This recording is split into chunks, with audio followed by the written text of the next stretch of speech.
Wa ma asobakum min musibatin fabima kasabat aydikum. Apa saja musibah yang menimpamu itu adalah akibat dari buah tanganmu sendiri. Nah, buah tangan di sini berarti ya bukan tangan untuk mencuri saja ya. Semua bencana yang kita terima itu akibat dari tangan kita. Berarti tangan kita ini ya perbuatan kita sehari-hari. Riba, memaki, ini ada hubungannya dengan mulut. Nanti yang kena bencana ya berarti mulutnya. Kata-katanya pedas, berarti sariawan nanti bencananya. Gampang tersinggung, nanti telinganya mendengung. Kalau sudah diberi peringatan oleh Allah Ta'ala, telinganya mendengung, itu berarti Allah itu perintah supaya berhenti, jangan tersinggung.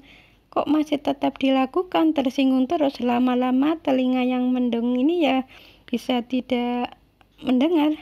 Telinganya tidak bisa mendengar, lama-lama ya tuli lah istilahnya. Jadi kalau suudon, curiga, ini ada hubungannya dengan otak. Nanti otaknya ini yang bermasalah.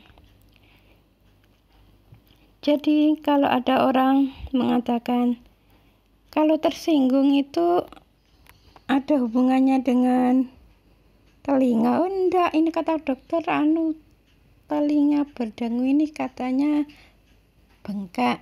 Iya, itu ilmu mereka seperti itu, ya nggak apa-apa, ya obati saja. Menurut dokter itu apa, kan ada orang itu telinganya mendengung sudah bertahun-tahun, sudah diobati, kata dokter telinganya itu bengkak, setelah diobati sampai bertahun-tahun nggak sembuh. Ya memang ini dapat teguran dari Allah Ta'ala. Kalau telinga itu mendengung itu berarti Allah itu sudah memperingatkan jangan mudah tersinggung. Dia melakukan seperti itu terus menerus, lama-lama yang mendengung itu jadi nggak bisa mendengar, bisa tuli. Ya semuanya itu tertuang di situ. Kalau dari akhlak ya, kita yang kurang baik ya, misalnya kita akhlaknya kurang baik, kata-katanya sering tajam sama orang mukmin, ya nanti sariawan.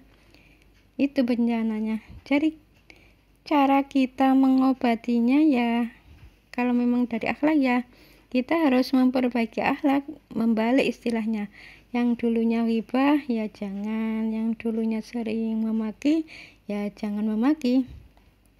Tapi sebelum melakukan jangan mohon ampun dulu pada Allah Ta'ala. Nah, yang dengan banyak sekali ya umpamanya dalam memohon ampun itu, Allah itu ya sudah menceritakan banyak sekali ayat-ayat yang menceritakan wa tubu ilallahi jami'an ayyuhal mu'minun. Ini kan menunjukkan ayat ini perintah pada orang mukmin. Berarti orang mukmin itu ya rata-rata ya punya dosa, disuruh bertobat pada Allah. Al-Quran ini jelas ya harus kita imani ya. Tapi kadang-kadang kita ini sebagai umat Islam itu nggak mau tahu gitu loh, nggak mau menerima ayat ini. Ini musibah kan bagi orang-orang Nasoro begitu katanya. Nah, kalau sudah begini susah, kok nggak percaya gitu loh. Kita mukmin nggak punya dosa begitu katanya. Kalau orang itu sudah nggak mau mengakui kalau dia itu berdosa, itu sangat sulit. Mengakui dosa itu sangat sulit, tapi orang mukmin itu gak sulit. Yang membuat dia itu sulit sembuh ya sulit mengakui dosa dan salah itu. Makanya kalau ada orang sudah tahunan, sudah bertahun-tahun sakit kok enggak sembuh-sembuh, nah itu ya bukan ujian lagi, tapi itu sudah musibah, masuk dalam kategori musibah. Seperti orang, misalnya ada anak SD ya, sekolah 6 tahun, kan ujiannya 1 kali. Masa 6 tahun itu terus nggak henti-henti ujian terus, kan namanya ya bukan ujian.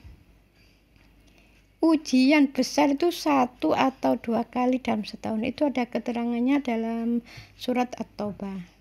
Tapi kalau ujian kecil, misalnya ada orang lewat kata-katanya tajam, itu namanya ujian kecil ya, setiap hari ada.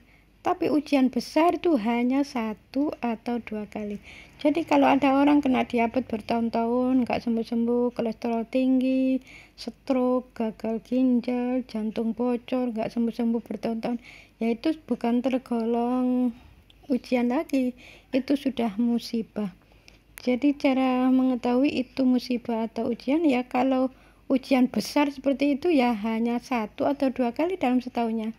Kalau sampai bertahun-tahun nggak sembuh-sembuh ya bukan ujian lagi tapi musibah.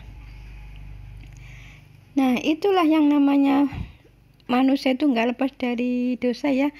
Dosa pada istri, dosa pada suami, dosa pada tetangga, dosa pada anak buah, ya begitu. Ya setiap saat ya harus mohon ampun pada Allah dan minta maaf pada yang bersangkutan. Jadi ya jangan menunggu setiap hari raya ya minta maaf. Kalau bisa itu setiap hari pada suami, pada istri. Nggak apa-apa.